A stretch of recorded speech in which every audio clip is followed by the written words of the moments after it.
Y hablando de Ceuta, creo que tengo que empezar por decir que Ceuta es, aun cuando esto resulte redundante o una obviedad, Ceuta es España.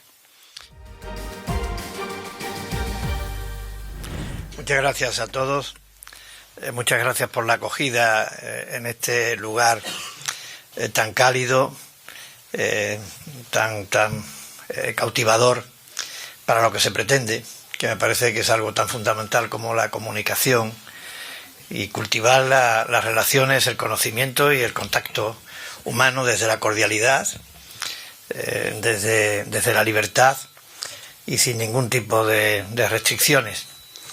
Y muchas gracias por darme la oportunidad de hablar de lo que medianamente pueda conocer. Tampoco muy bien, pero quizás por la antigüedad, como bien ha dicho Ignacio, soy de Ceuta, es mi universo. Pues la oportunidad de hablar de Ceuta en un lugar de tanto crédito y de tanto prestigio como es este. Muchas gracias a quienes lo han hecho posible, a los socios de Forbes, a su presidente, al CEO, don Ignacio Quintana, que espero que venga a Ceuta y todavía haya Ray-Ban y se las pueda comprar. Y tendrá una ventaja, y es que no tendrá que pagar aranceles por las Ray-Ban. Y muchas gracias a nuestra Cámara de Comercio, con su presidente a la cabeza, don Karim Bulaix, por todo lo que están haciendo, y esta es una muestra más, al objeto de divulgar, dar a conocer Ceuta a través de distintos portavoces, en este caso, a través de lo que yo pueda aportar. Pero lo que es inequívoco es el compromiso de la Cámara y de su presidente con el desarrollo económico y social de nuestra ciudad. Y por ello, querido Karim, muchas gracias. Muchas gracias a todos los que asisten a este encuentro, y en particular me voy a referir al general don Marcos Yago, al que hacía no mucho tiempo que no veía, pero al que tenía muchas ganas de ver, porque le tengo un enorme cariño y una enorme admiración, y porque no he conocido a nadie que lo supere en su compromiso, en su amor al ejército, a España y por tanto a Ceuta. El general Yago es una personificación de aquello que decimos tantas veces: no existe mejor manera de servir a España que la de servir a Ceuta y a nuestro ejército. Muchas gracias, querido Marcos. Y muchas gracias a todos. Y como decía, vengo a hablarles de Ceuta. Y hablando de Ceuta, creo que tengo que empezar por decir que Ceuta es, aun cuando esto resulte redundante o una obviedad, Ceuta es España. España se mire por donde se mire. España por los cuatro costados. Lo acredita el derecho, lo avala la historia y lo quieren los ceutíes. Todos los ceutíes. Recen como recen y se llamen como se llamen. También es verdad que es una España singular. En Ceuta concurren una serie de condicionantes, de riesgos, de desafíos que no tienen parangón en el resto de la Casa Común, salvo el caso de Melilla.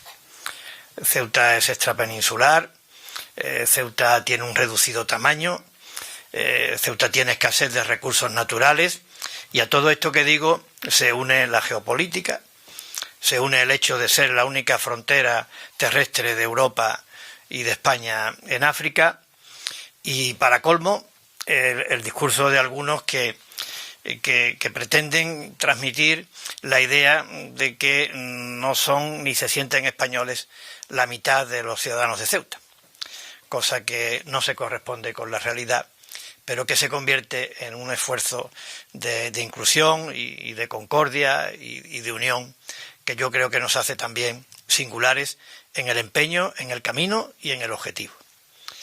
Por tanto, una realidad singular que modestamente creo que solamente se puede afrontar desde la responsabilidad y el sentido de Estado. Responsabilidad y sentido de Estado para transmitir confianza. Responsabilidad y sentido de Estado para no divulgar y no generar temores infundados que vayan o que pongan en riesgo nuestra integridad, temores infundados acerca de nuestra seguridad. Responsabilidad y sentido de Estado para afirmar, por ser cierto, que la soberanía y la integridad de Ceuta están garantizadas por el ordenamiento constitucional y por el Estado, cualquiera que sea el color político del gobierno de la nación.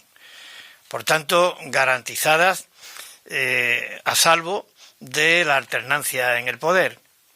Responsabilidad y sentido de Estado para no utilizar a Ceuta como ariete en la confrontación política.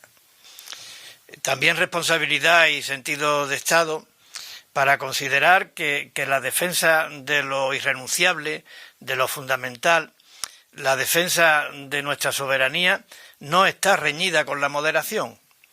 Más bien todo lo contrario. La firmeza a la hora de defender nuestra soberanía tiene que venir acompañada de sensatez, de serenidad y de prudencia. Y también porque si hay algún lugar en el conjunto de España en donde no podemos desertar del espíritu de la transición democrática, que pronto cumplirá 50 años, ese lugar es Ceuta. Porque Ceuta necesita de mucha voluntad de acuerdo, de diálogo y de unidad, en torno a algunos ejes que me parecen prioritarios, ejes y objetivos, creo que prioritarios. El primero de ellos es una calidad en los servicios públicos esenciales, unos niveles de inclusión social, en las posibilidades de acceso a la vivienda, en el empleo, equiparables a los del resto de España, equiparables a las medias nacionales. En segundo lugar, una presencia vigorosa del Estado. Y me refiero a defensa, a seguridad, a justicia, con un doble motivo. Porque es un yacimiento fundamental e insustituible para la generación de renta y de empleo, y porque transmite confianza, el mensaje inequívoco de que el Estado en Ceuta no se repliega, todo lo contrario, se fortalece. Un modelo económico consistente, estable, seguro, solvente, centrado en la idea de más España y más Europa, verde, azul e inteligente. Una frontera a la que antes me refería, que debe ser una frontera segura, que debe ser una frontera bien dotada, que debe ser una frontera que funcione conforme a su condición de frontera exterior de la Unión Europea en África, tanto en lo que concierne al tránsito de personas como al de mercancías, y que sea eficaz a la hora de contener la inmigración irregular. Una frontera y unos objetivos que son más fáciles de alcanzar si existen unas buenas relaciones de colaboración con el país vecino, unas buenas relaciones de vecindad que deben de estar basadas siempre en el respeto, en la reciprocidad y, por supuesto, en la firmeza y en la claridad a la hora de defender nuestra integridad y nuestra soberanía. Al mismo tiempo de eso, necesitamos también de una hacienda autonómica y local, equilibrada, saneada, y que esté suficientemente compensada por los condicionantes estructurales a los que antes me refería, y unas buenas comunicaciones asequibles y de calidad, tanto marítimas como aéreas, a través del helicóptero. Este es el esquema básico de los objetivos y de las prioridades, a lo que se une otra cuestión muy importante, y la tocaba antes para referirme a la condición y al carácter y al sentimiento de españolidad de nuestra tierra, y es que cumplamos con ese requisito, con ese imperativo, con ese mandato del Estatuto de Autonomía que dice que tenemos que comprender, respetar y apreciar la realidad multicultural de Ceuta. Esto también es muy importante y forma parte de este esquema de prioridades. En definitiva, Ceuta necesita de una política de Estado al margen de las siglas. En definitiva, Ceuta necesita de una política de Estado cuya constatación aparece expresamente recogida en cuanto a necesidad en la Estrategia de Seguridad Nacional que se aprobó en diciembre de 2021. Y debo reconocer que desde entonces hasta este momento, al servicio de esta Estrategia de Seguridad Nacional se han producido avances relevantes. Debo decir que la frontera, en cuanto a su funcionamiento, ha dejado de ser un caos. Antes lo era. Ahora no lo es. Ahora, para acceder a Ceuta, a las personas no residentes en el espacio Schengen, se le exige el visado expedido por las autoridades españolas. Ahora ya no existe el porteo, también denominado comercio transfronterizo, y los que nos acompañan de Ceuta saben que esto no deja de ser un eufemismo de otra cuestión que está en mente de todos los que venimos. En cualquier caso, eso ya no existe. En cualquier caso, la frontera tiene más control y tiene más orden. Y esto ha tenido consecuencias positivas para nuestra ciudad. La ha tenido desde el punto de vista de los servicios públicos esenciales, la ha tenido en lo que se concierne al desenvolvimiento del puerto, al desenvolvimiento de la propia vida cotidiana de Ceuta, y en relación con el denominado porteo o comercio transfronterizos, ha significado la desaparición de imágenes que a todos nos perturbaban desde el punto de vista de la consideración de la dignidad de las personas y desde el punto de vista de la propia imagen de nuestra ciudad. Se ha avanzado. De manera complementaria se ha iniciado el camino para la consecución de una aduana comercial que nunca hemos tenido. Una aduana comercial, digo que se ha iniciado el camino porque la meta no puede ser otra que una aduana comercial que funcione de manera convencional. Por tanto, sin otras restricciones ni limitaciones que las que impongan la normativa que resulte de aplicación o las capacidades logísticas de cada momento. Esa es la meta. Es una meta muy importante desde el punto de vista de la normalización a la que antes me refería, pero en cualquier caso no nos puede tampoco distraer ni confundir. Volviendo a las consideraciones geopolíticas, me parece innegable que la economía de Ceuta no puede pivotar sobre la futura aduana comercial o sobre la presente aduana comercial. Tenemos que seguir insistiendo en un modelo económico centrado en más España y más Europa, y estamos en condiciones de poder lograrlo. La economía de Ceuta ha sobrevivido al comercio atípico, al comercio transfronterizo, al porteo. Y antes lo refería Ignacio, es un hecho cierto. En Ceuta ahora hay un 7% más de cotizantes a la Seguridad Social de los que había cuando funcionaba el comercio atípico o transfronterizo. Esto ha sido fundamentalmente gracias a la industria del a la industria del juego online, que hoy emplea en Ceuta, en una ciudad pequeña, con 24.000 personas cotizando. En esta ciudad, en muy poco tiempo, la industria del juego online ya ocupa a más de 1.000 personas. El dato es relevante, pero sobre todo es revelador. El dato transmite ilusión y ánimo porque esta experiencia del juego online se puede trasladar a otros segmentos de los servicios de base tecnológica, y esa creemos que tiene que ser la apuesta. Estamos inmersos en dos proyectos de alcance histórico. Uno de ellos es el establecimiento de una conexión eléctrica de Ceuta con la península a través de un cable submarino. Histórico el proyecto, que está en ejecución, histórico por el volumen de la inversión que trae consigo, histórico por el impacto que tiene desde el punto de vista medioambiental en un servicio esencial y en el desarrollo económico, e histórico por lo que significa de cordón umbilical, por la confianza, como digo, que transmite y a la que tantas veces me estoy refiriendo. Y el otro proyecto, y de eso sabe muy bien el general Yago, porque ha sido impulsor y porque lo ha vivido muy de cerca, es la cesión de suelo por parte del Ministerio de Defensa a la ciudad, sin implicar repliegue del Ministerio de Defensa. Esta cesión de suelo al Ministerio de Defensa le será satisfecha a través de un acuerdo interdepartamental y se invertirá en Ceuta para fortalecer y mejorar nuestras capacidades. Pero el suelo que se le ceda a la ciudad es de 100.000 metros cuadrados. Esto significa el 8% de toda la superficie de Ceuta y en pleno centro del casco urbano. Por tanto, es un hecho histórico en nuestra ciudad que indudablemente transmite optimismo y transmite ilusión.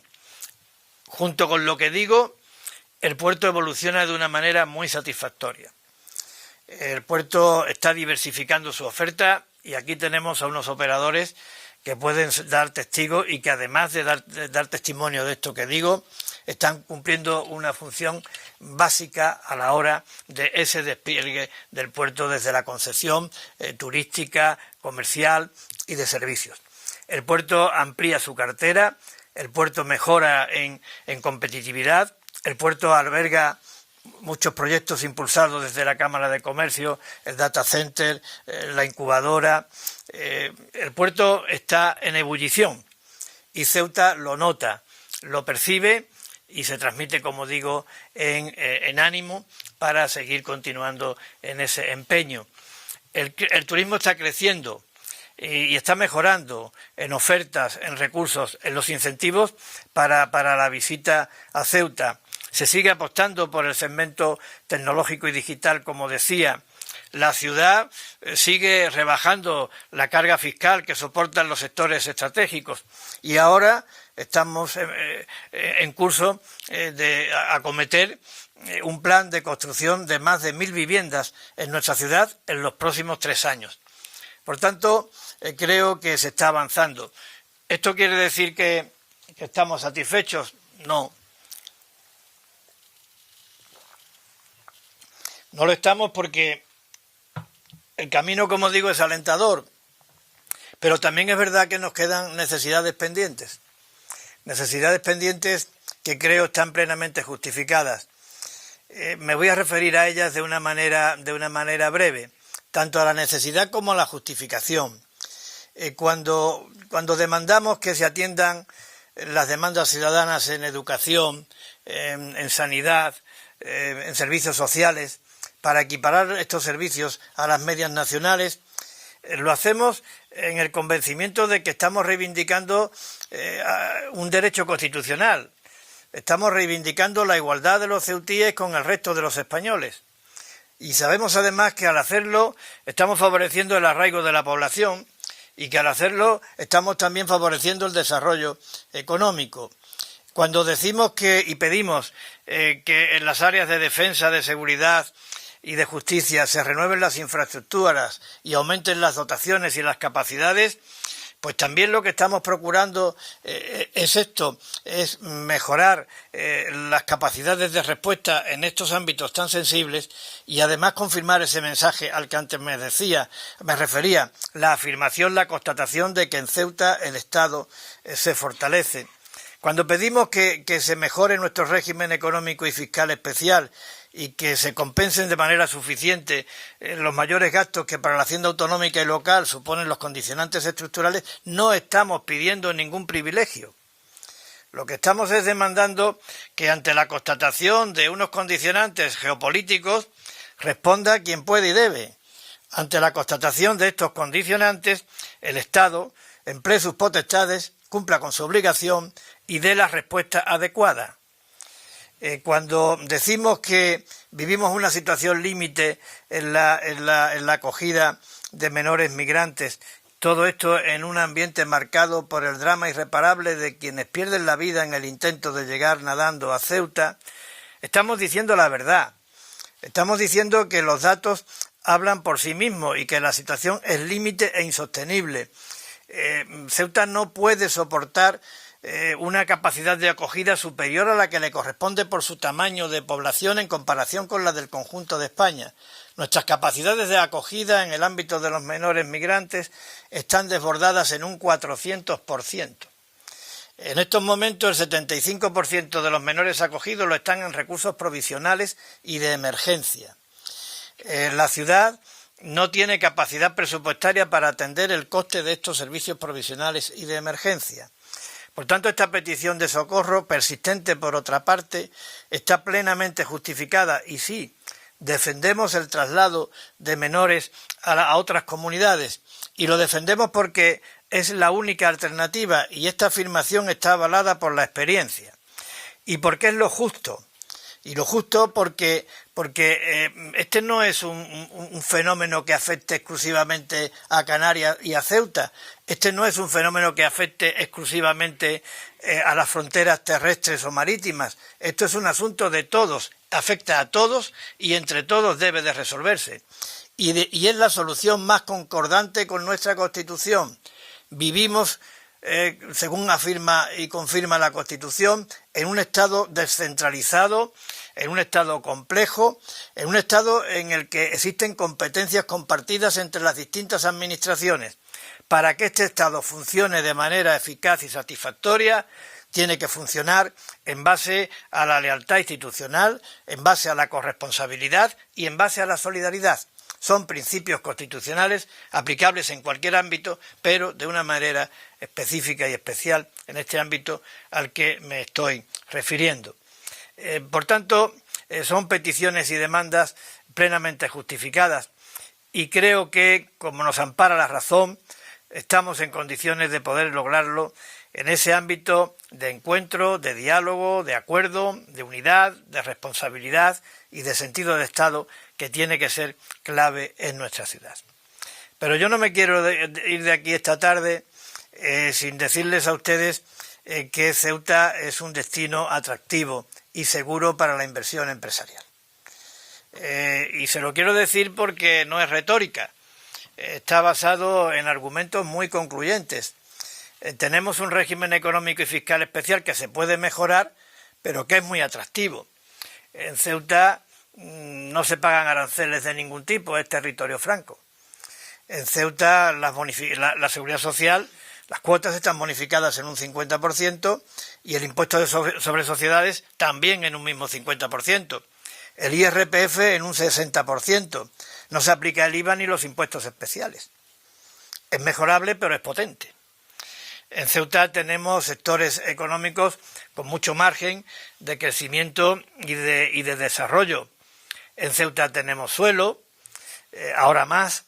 En Ceuta tenemos capacidad energética, suficiencia energética, dentro de poco más. Y en Ceuta tenemos fibra óptica por todo Ceuta y conectada con la península. En Ceuta tenemos una situación privilegiada. Es puente y puerta entre dos continentes.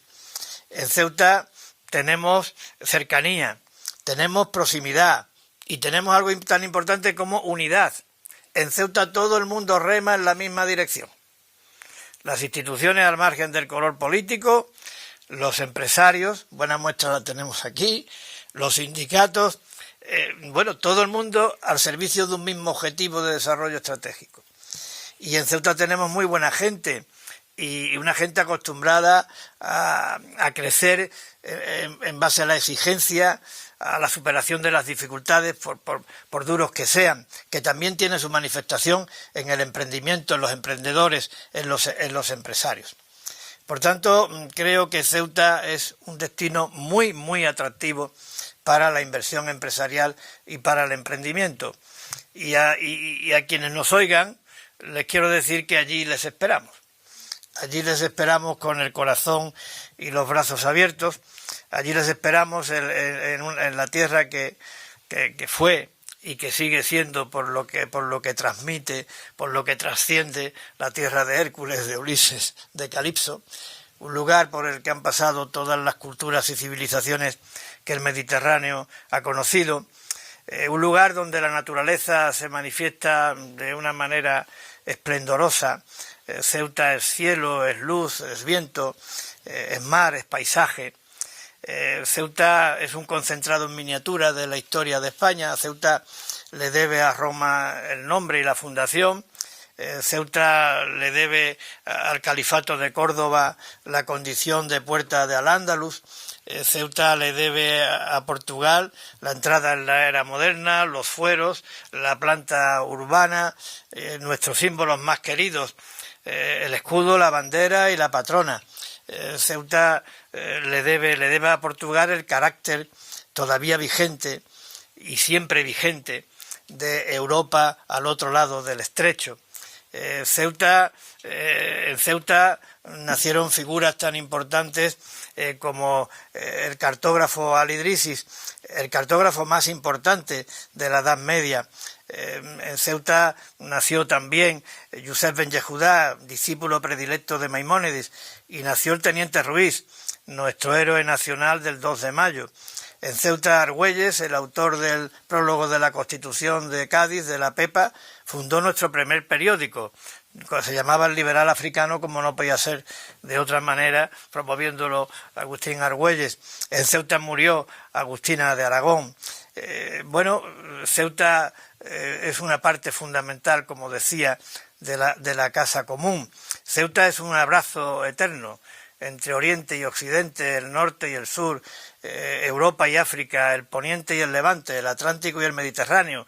Es difícil encontrar tantos elementos de fusión como se encuentran, tantos lugares de encuentro como se encuentran, como se dan cita en nuestra ciudad. Ceuta es un permanente homenaje de cariño y admiración a nuestros militares, a quienes, siendo fieles al juramento que empeñaron, están dispuestos a darlo todo por la patria. Ceuta es una gente diversa, una población compuesta por personas de diferentes orígenes, de diferentes credos, de diferentes culturas, que han hecho del respeto y la convivencia una manera de ser y de vivir compartiendo. Todos iguales en derechos, deberes y obligaciones, todos al amparo de una misma ley, todos al abrigo de una misma bandera. Allí les esperamos, en Ceuta, en un lugar donde el grito de Viva Ceuta suena cual eco fuerte de un Viva España. Allí les esperamos, en esa tierra que parece una niña dormida sobre los brazos del mar que tiene por almohada la espuma de las olas. Muchas gracias.